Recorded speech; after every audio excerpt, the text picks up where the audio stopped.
Kasus penganiayaan yang membelit Mario Dandi, anak mantan pejabat Ditjen Pajak, hingga kini belum rampung.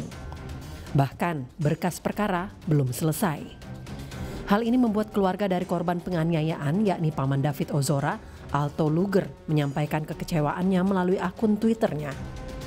Dalam cuitan 22 Mei lalu, Alto Banditos @Alto Luger kecewa atas proses hukum yang berjalan lambat. Sang paman menyindir pihak kepolisian dengan meminta agar Mario Dandi dibebaskan saja.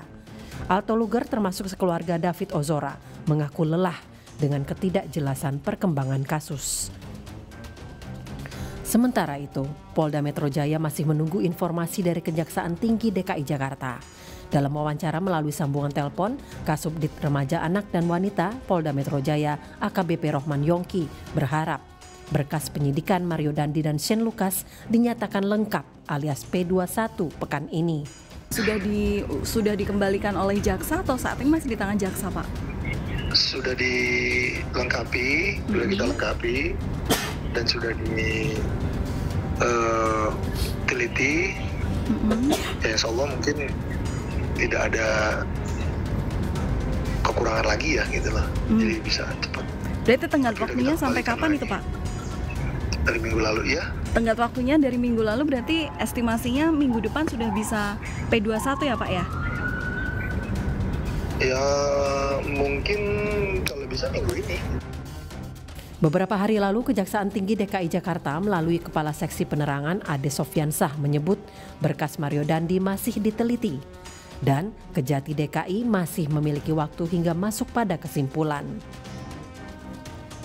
Mario Dandi terjerat dalam kasus penganiayaan remaja berusia 17 tahun David Ozora pada akhir Februari 2023 di kawasan Pesanggerahan, Jakarta Selatan. Akibat perbuatan Mario, David Ozora menjalani perawatan intensif dalam waktu relatif lama di rumah sakit.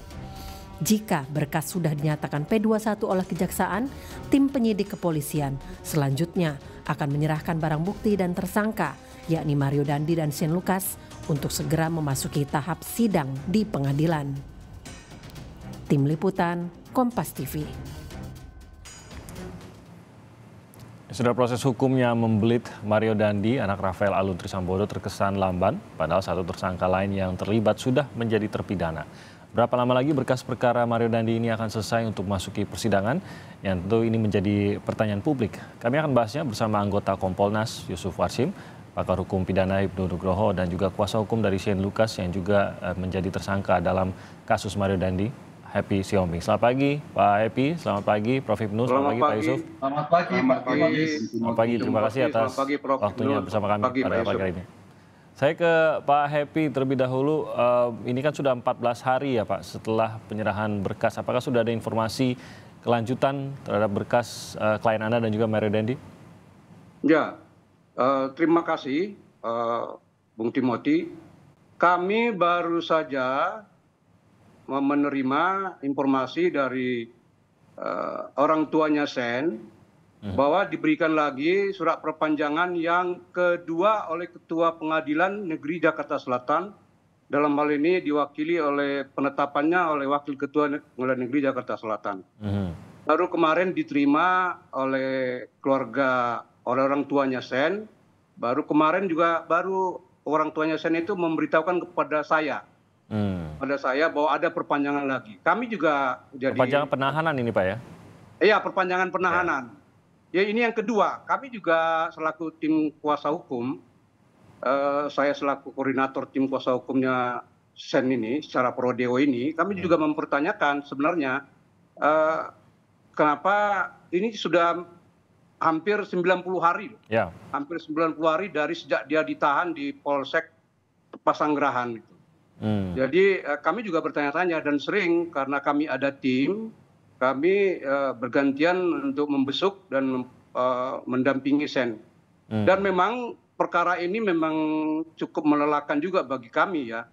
Karena Shane itu sudah diperiksa 4 kali selaku tersangka dan selaku saksi untuk Mario Dandi itu sudah 3 kali kalau tidak salah.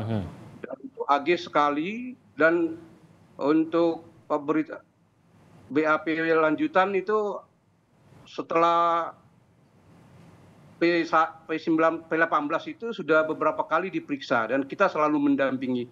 Dan saya kemarin juga masih mempertanyakan kepada penyidik, kapan ini tahap 2?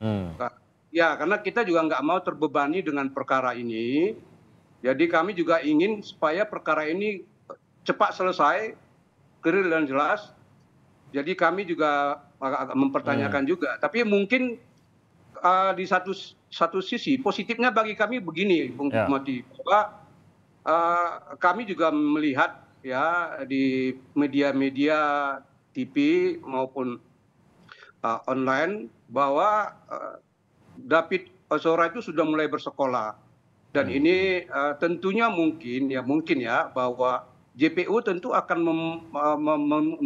mempromosikan kembali bahwa sangkaannya, kalau kami dari segi kami itu dari awal juga kami sudah keberatan sangkaan kepada klien kami itu disamakan dengan pelaku. Jadi ya pelaku itu kan 355 ayat 1, ancaman hukumannya 12 tahun. Dan itu juga dalam perkara ini juga kami minta bahwa yang terlebih dahulu itu disidangkan adalah Mario. Sedangkan klien kami kan disangkakan dengan turut serta. Ya, itu Bung Timothy. Ini kan sebenarnya kalau desakan kita mendengar khususnya dari keluarga korban tadi sempat kita kita cuplik juga tadi apa yang dikatakan oleh paman dari korban. AG atau pengacara maupun tim dari AG ini juga mendesak kenapa kok kasus ini khususnya untuk Mario Dandi ini kok lama gitu ini untuk memprosesnya. Berarti desakan ini bahkan datang dari Shane juga ya, atau dari pihak Shane Lucas ini juga mendesak agar ini dipercepat dan memiliki keheranan sendiri gitu ya mungkin Pak Happy, kok lama gitu, merasa bahwa ada juga sesuatu yang menghambat kasus ini. Ya, pengalaman saya selaku PH ya, saya yang sudah saya udah puluhan tahun berprofesi itu, kalau sudah perpanjangan yang kedua, ini kan perpanjangan yang kedua oleh Ketua Pengadilan Negeri, itu perkara itu sudah mulai disidangkan. Tapi ini memang karena menjadi sorotan perkara ini sehingga ya mungkin dari pihak kejaksaan dalam meneliti itu ada hal-hal yang ada perkembangan baru. Memang ada perkembangan baru ya yang menurut kami itu di satu segi bagi kami itu positif. Klien kami Sen itu kan selalu ingin ketemu dengan David, mendoakan agar David segera pulih, segera sembuh, dan terbukti kita dapat informasi bahwa David itu sudah mulai bersekolah gitu. Tapi bukti kami supaya cepat juga perkara ini dilaksanakan, disidangkan adalah kami selalu menanyakan kapan tahap 2, gitu. Karena P19 memang 2 kali itu bolak-balik. Jadi P19 2 kali bolak-balik, bahkan di klien kami diundang lagi untuk tambahan bukti.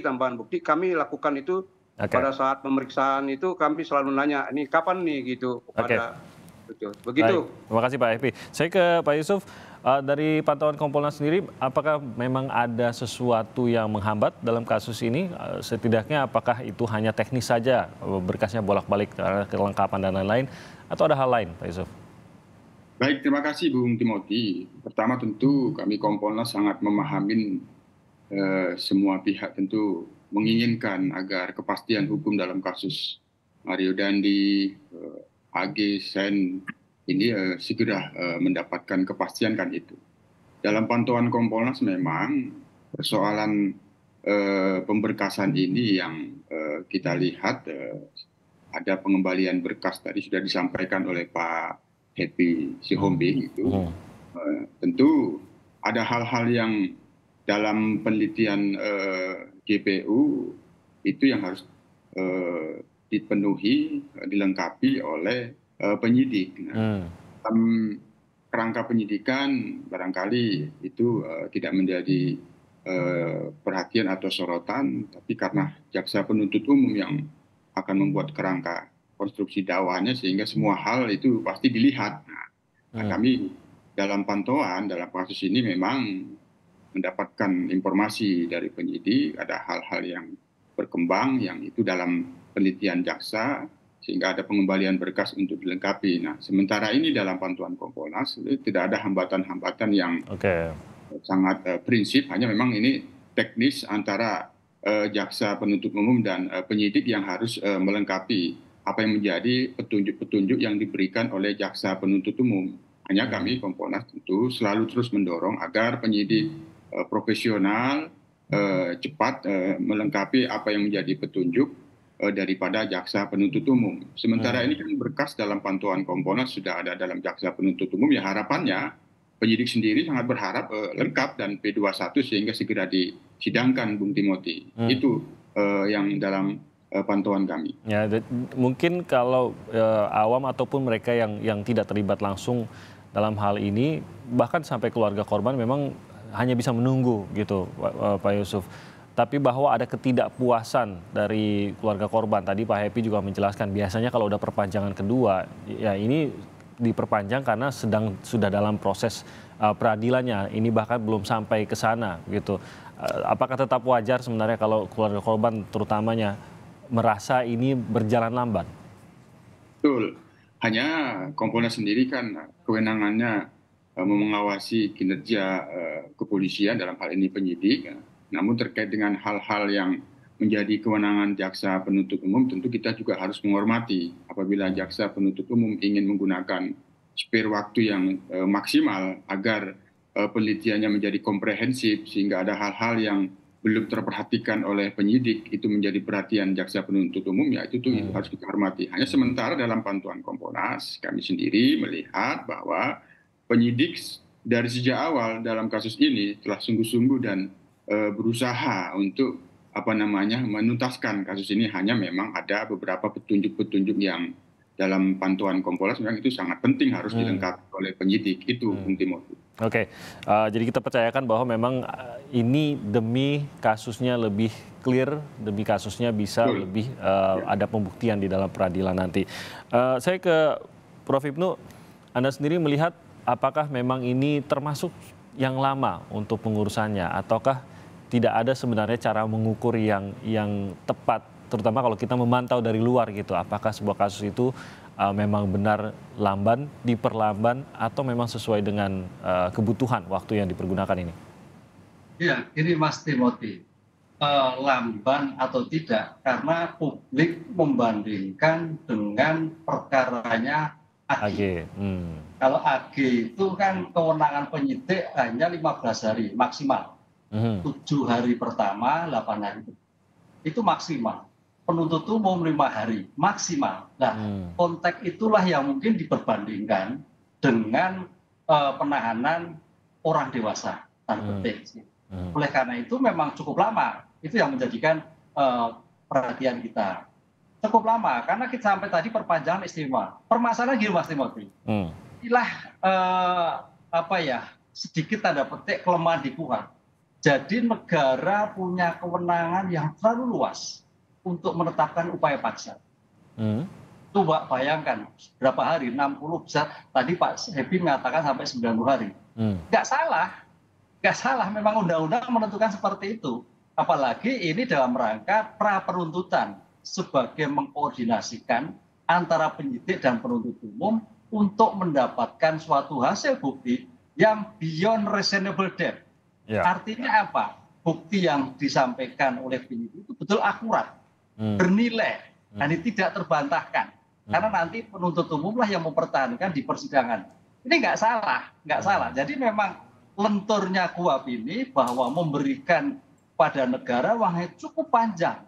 Dan itu loh, ini yang jadi masalah. Apalagi kalau dibandingkan dengan kemarin peradilan anak. Ya, tidak apple to apple. Kan itulah. Oleh karena itu memang kita hanya bisa menghimbau kembali kepada asas peradilan cepat, ya harus secepatnya. Bagaimana secepatnya itu? Penyidik penuntut umum terhadang oleh bukti yang akurat. Apalagi tadi Pak Epip, saya kira dia punya bukti yang akurat lah. Persiapan-persiapan yang dilakukan oleh untuk membantah oleh penasihat hukum itu yang harus dipersiapkan prudent sekali oleh penuntut umum sehingga jangan sampai perkara ini yang menyangkut perkara nasional menjadikan suatu yang tidak bernilai di dalam suatu persidangan. Mungkin inilah desain kita. Logika sederhananya gitu, Prof, kok yang satu bisa kok cepat gitu.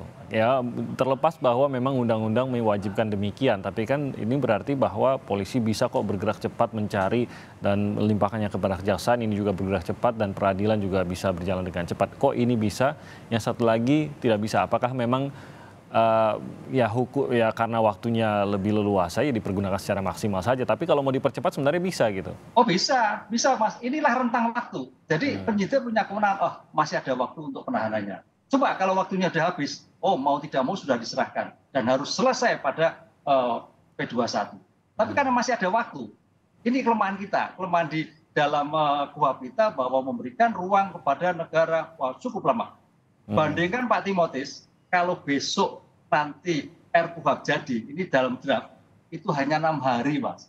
Bayangkan bagaimana penyidik itu Kompolnas bisa mengawasi 6 hari harus sudah bisa dilimpahkan. Ini suatu yang luar biasa. Itu dewasa ini ya. Karena rekomendasi, UCNCIC bahwa penahanan, upaya paksa itu betul-betul strict. Hanya 1 kali 24 jam, perpanjang maksimal 6 hari. Pertanyaannya, mampukah penyidik kita memberkas selama 6 hari?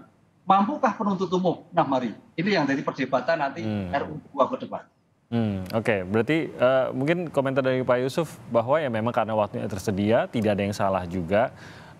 Ya akhirnya dipenuhi saja waktunya begitu. Kalau mau lebih cepat tadi Pak Prof. Ibnu mengatakan ya sebenarnya pasti bisa sih kalau mau lebih cepat gitu Pak Yusuf.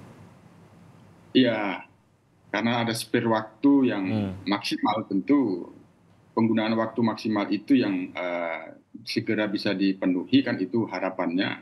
Hanya proses koordinasi antara penyidik dan jaksa penuntut umum ini juga ada hal-hal yang tentu sering yang tidak lancar, misalnya pemahaman kesepahamannya gitu. Nah, apa yang menjadi petunjuk jaksa penuntut umum di dalam pengembalian berkas itu kan terkadang masih harus dikoordinasikan lagi itu. Masih ada yang harus dikoordinasikan lagi.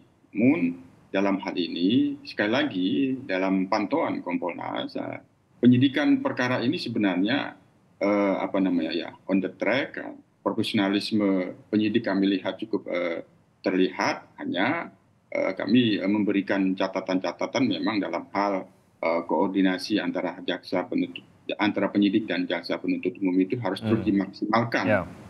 Sehingga ini berkas yang sudah ada di jaksa penuntut umum tentu harus terus dipantau oleh penyidik. Apalagi yang harus misalnya ada yang tersisa untuk dilengkapi, itu harus jemput bola, gitu kira-kira. Agar itu bisa mempercepat, itu harapan kita. Nah, mungkin tanggapan dari Pak Happy yang berperkara dalam kasus ini, kalau memang ternyata mempergunakan waktu yang tersedia, terutama ini karena diatur dalam KUHP yang demikian, tanggapan Anda bagaimana? Ya, memang dalam KUHP kan diatur itu pasal 29 ayat 3B, terutama yang 3AB itu ya. Tapi itu tadi kembali Bung Timothy, bahwa seperti yang kami katakan tadi, ini perkara ini sangat melelahkan bagi klien kami. Dia sebatas untuk memvideokan, tapi perkara ini belum ada kepastian hukumnya. Oleh karena itu kami berharap juga bahwa perkara ini cepat segera dilimpahkan agar kepastian hukum dan terang dan jelas ya, itu siapa yang keikutsertaan dari klien kami ini itu bisa terbukti atau tidak di pengadilan.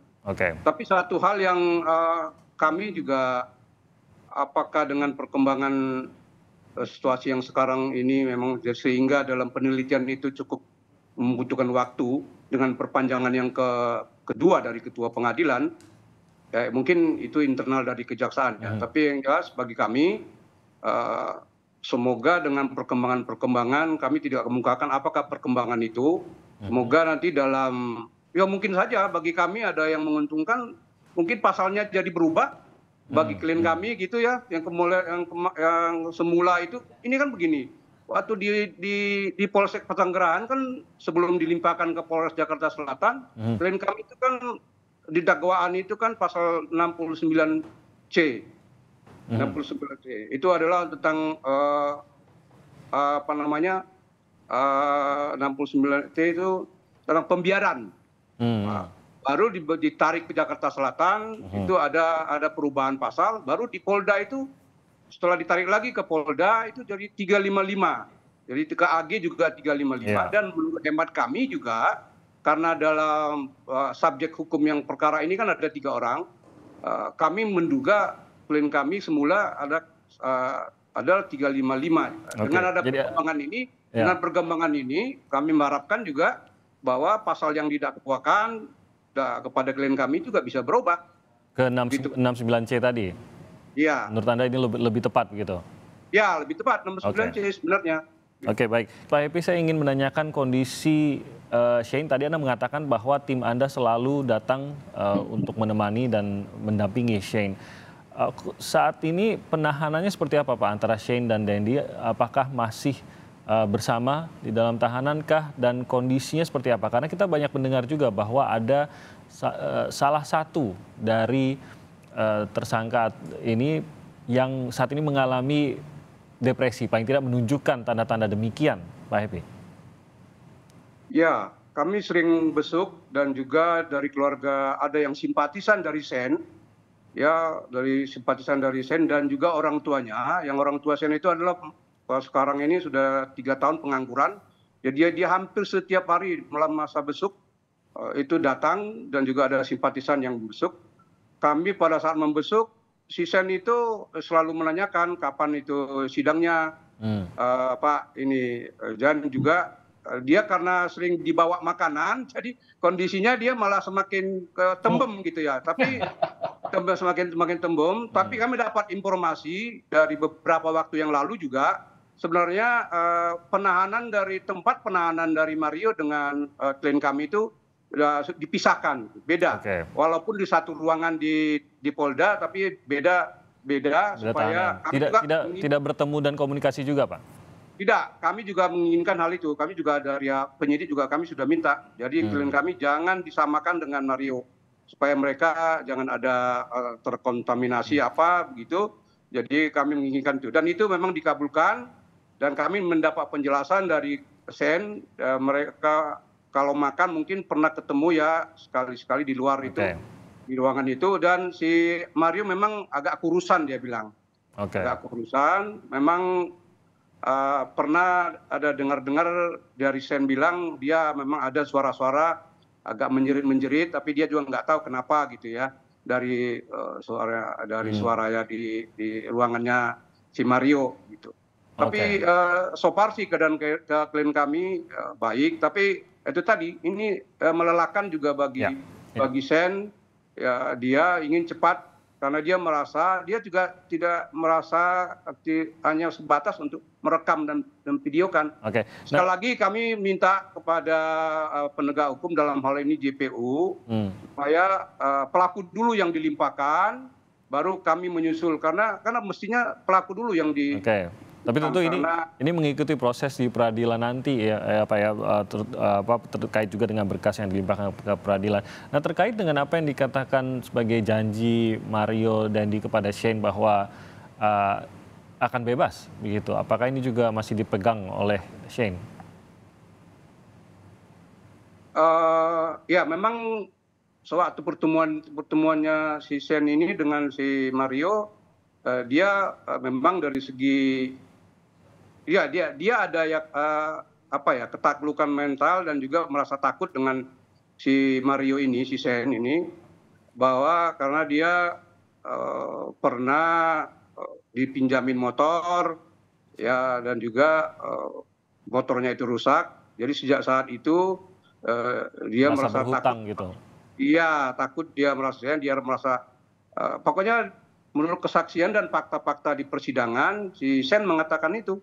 Dan dalam kami juga menanyakan dalam BAP-nya dia memang takut kepada si Mario ini. Shane ini takut kepada Mario karena dia mengetahui bahwa Mario itu dikenalkan sama saudara temannya Benny itu, dia adalah orangnya pejabat, orang bapaknya dan juga punya fasilitas. Tapi pernah dijanjikan Pak Happy untuk dibereskan perkara ini bahwa akan bebas, tenang saja begitu, pernah dijanjikan kepada Shane? Bukan dijanjikan, tapi ada percakapan bapaknya Shane malah ya, bapak Shane waktu di Polsek Pesanggerahan. Pesanggerahan, Jadi ada perkataan dari si Mario kepada si Sen dan kepada bapaknya juga waktu itu datang mengatakan, ya Sen kamu tenang aja nanti akan beres gitu kira-kira ininya kata si Sen, kata si Mario kepada Sen. Dijelaskan Ya, bagaimana beresnya, siapa yang membereskan? Ya nggak kamu tenang aja Sen, ikutin aja ya. Kamu nggak usah takut. Tapi tidak secara mendetail dia bilang siapa yang membereskan, tidak ada seperti itu. Tapi mungkin itu masih percakapan waktu dia awal-awal lah ya itu ya. Ya, awal ya. Oke. Saya ke tapi dalam BAP-nya tidak dikatakan demikian. Tapi ada satu lagi tadi yang mau saya ralat tadi bahwa pasalnya itu waktu di Polsek Pasanggerahan itu adalah pasal 76C, Yungto pasal 80 Undang-Undang 36 tahun 2014 itu.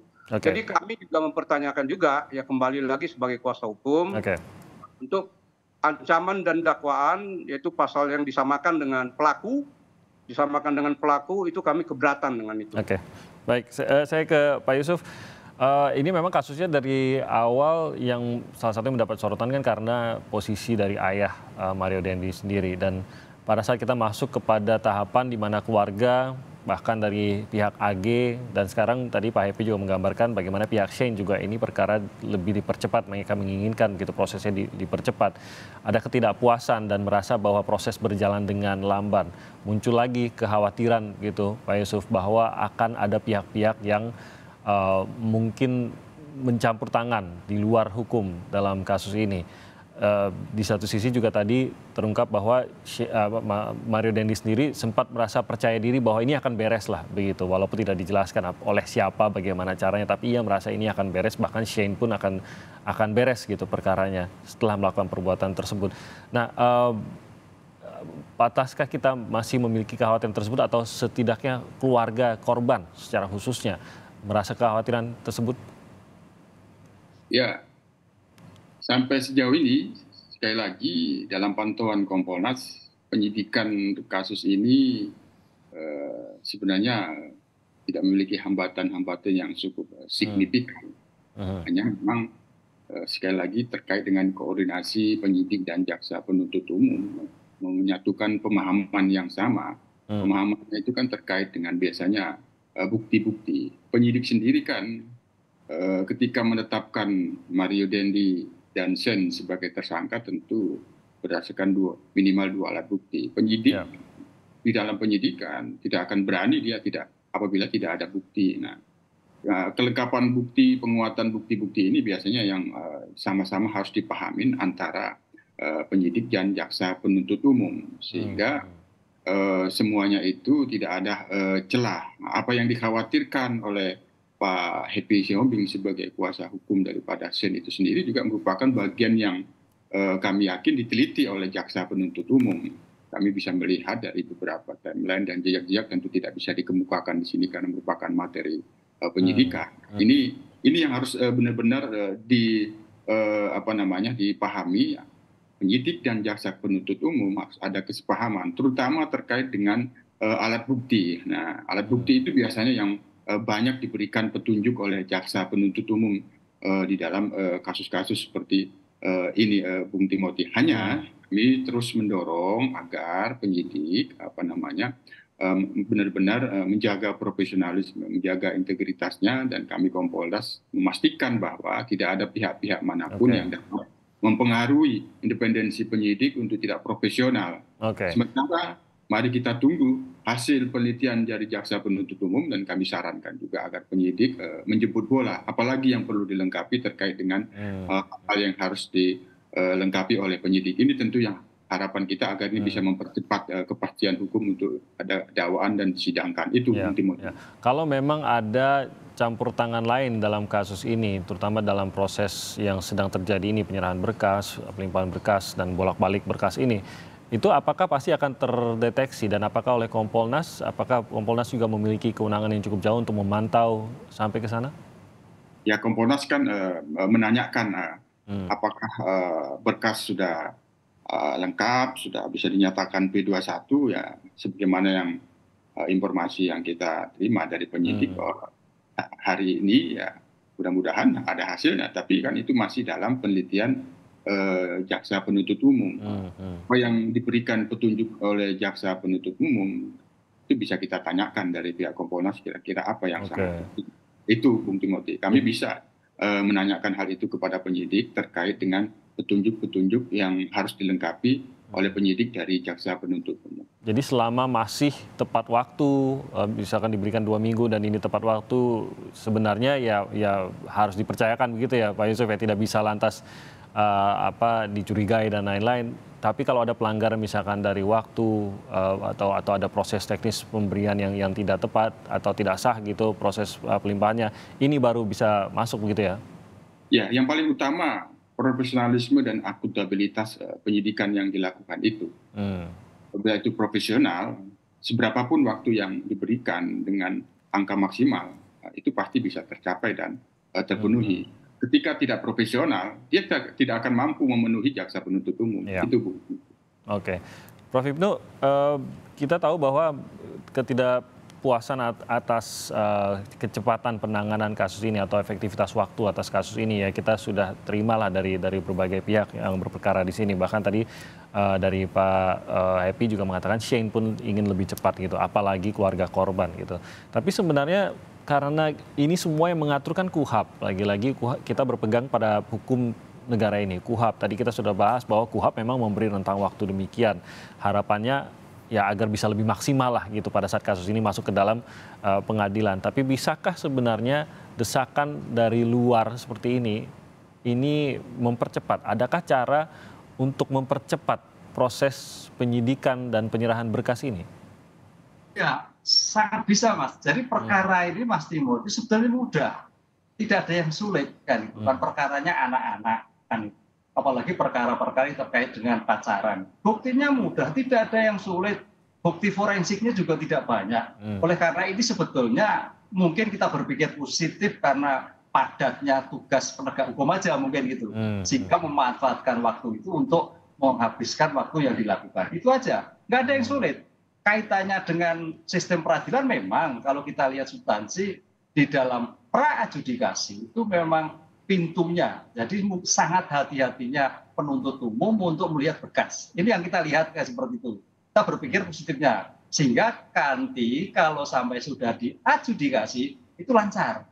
Apalagi sampaikan Pak Siombing, Pak Happy tadi, kaitannya si Sen, saya kira kalau memang janji-janji itu mungkin kita berpikir positif Pak Happy. Jadi mudah-mudahan putusannya kalau terbukti itu pas dengan jumlah tahanannya. Karena ini kan dewasa tapi juga masih anak. Kan itulah. Sehingga masih melakukan kegiatan-kegiatan lain dengan si David, si Mario lah pelaku. Kalau si Shane kan hanya turut serta. Ini saya kira Shane mungkin bisa diartikan bebas itu ketika nanti diputuskan terbukti tapi adalah waktunya pas dengan saat menjalani pidana tahanan. Itu selesai, itu bagus itu. Artinya hakim melihat prospek anak ini masih bisa berkarya ke depan, studinya begitu. Oke, nah bahwa penyidikan kan berjalan sesuai dengan pasal yang saat ini disangkakan. Ya. Apakah memang mungkin apa yang diharapkan oleh Pak Happy tadi, khususnya pada saat pembacaan dakwaan nanti, ini masih bisa berubah? Oh enggak bisa berubah, enggak bisa berubah.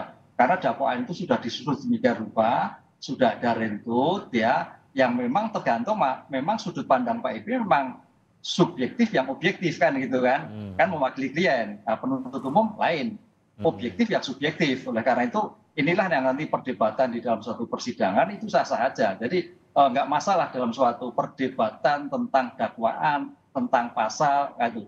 Yang penting bahwa kalau dalam suatu dunia hukum itu buktinya cukup, bukti bernilai, bahwa kalau memang bersalah ya dihukum, kalau memang yang tidak. Yang kita khawatirkan itu kalau sampai bahwa apa yang didakwakan itu tidak bernilai, gitu loh Mas. Ini yang jadi repotnya kan gitu. Tapi mudah-mudahan tadi Pak Yusuf mengatakan profesionalisme penegak hukum, apalagi penyidik penuntut umum sudah sedemikian rupa, waktu yang sudah cukup lama dalam artian itu betul-betul firm. Sehingga ketika nanti diadjudikasi sudah tidak ada kekhawatiran, sehingga peradilan berjalan cepat seperti yang kita inginkan bersama. Oke, jadi kalau menurut Prof. Ibnu mungkin saja ini karena banyaknya kasus yang ditangani kepolisian. Setidaknya mungkin kalau saya bisa menyimpulkan Pak Yusuf, berarti tidak termasuk prioritas tertinggi begitu, sehingga akhirnya mengurus yang lain. Apakah dari Kompolnas juga merasa begitu, ada penurunan prioritas terhadap kasus ini? Ya, kalau beban kerja, ya sebenarnya beban kerja penyidik terhadap perkara itu sudah overload. Penyidik dalam kasus Mario Dandi ini, mereka ini penyidik yang jarang pulang ke rumah itu. Inap mereka di situ itu. Karena kan tidak hanya ini, tapi kan mereka juga target oleh beban kerja itu.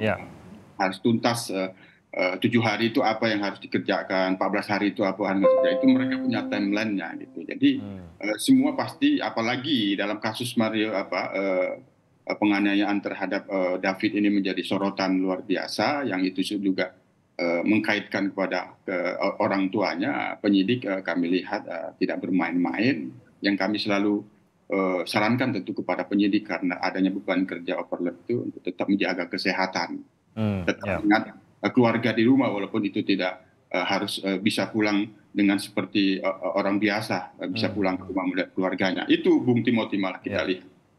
Ya, baik. Saya ke Pak Epi untuk terakhir. Mungkin Anda sendiri punya target kapan ini seharusnya sudah masuk ke dalam peradilan bagi klien Anda, yang menurut Anda mungkin ya waktu paling mepet terakhir ya dalam berapa lama lagi gitu, Pak Epi?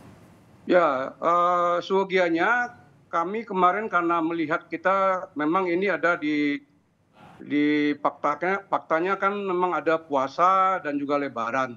Kita kemarin itu berharap ekspektasi kita itu setelah Lebaran sudah ada tahap 2.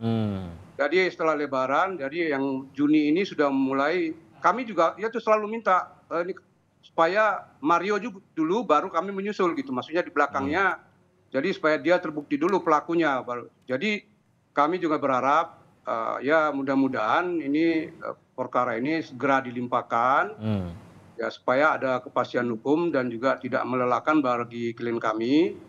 Karena dia juga berharap bahwa perkara ini, dalam perkara ini dia hanya sebatas merekam aja, memvideokan aja gitu loh. Dan juga mempertanyakan dia, kenapa saya disamakan dengan Mario, yang Mario yang mengajak, yang Mario yang memintakan saya gitu.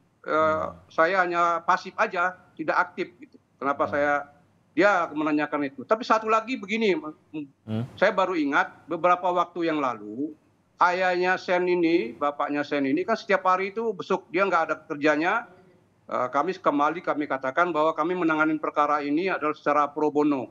Kebetulan saya kenal dengan bapaknya Sen, dan jadi ada beberapa orang waktu itu mendatangi Polda Metro Jaya, tahanan Polda Metro Jaya untuk coba-coba mempengaruhi Sen. Menurut seperti apa, Pak Hebe?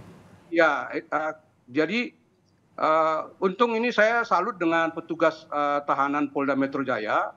Orang itu ingin ketemu untuk membesuk Sen.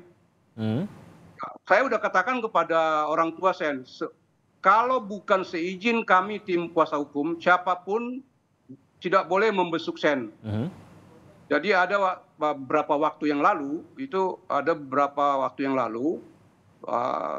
orang tua Sen mendapat info dan dia ada beberapa orang yang coba mendatangin Sen. Tujuannya? Apakah tujuannya apa? Waktu itu tidak ketemu orangnya siapa dan dari mana, itu tidak ketemu, karena orang tua Sen kan tidak tahu soal apa, dia kan orang sipil biasa ya. Kalau kami pada saat itu mungkin kami akan menanyakan secara detail. Sayangnya tidak sempat ditanyakan maupun identitasnya ya. Iya, tapi memang ada seperti itu. Semoga bukan upaya intervensi ya kita. Ya, terakhir lagi kami Pak Prof Ibnu, kami juga berharap dengan perkembangan sekarang ini kami berharap ya mungkin pasalnya bisa juga dirubah, Prof, karena dengan fakta-fakta persidangan dan perkembangan sekarang mungkin aja dakwaan, kami berharap itu kita tangkap tadi kepada asisten gitu. Terima kasih begitu. Ya, tentu ini proses hukum kita akan ikuti. Terima kasih banyak atas waktunya Pak Happy, Prof Ibnu dan juga Pak Yusuf. Terima kasih banyak atas waktunya bersama Indonesia Pagi hari ini. Salam sehat untuk semuanya.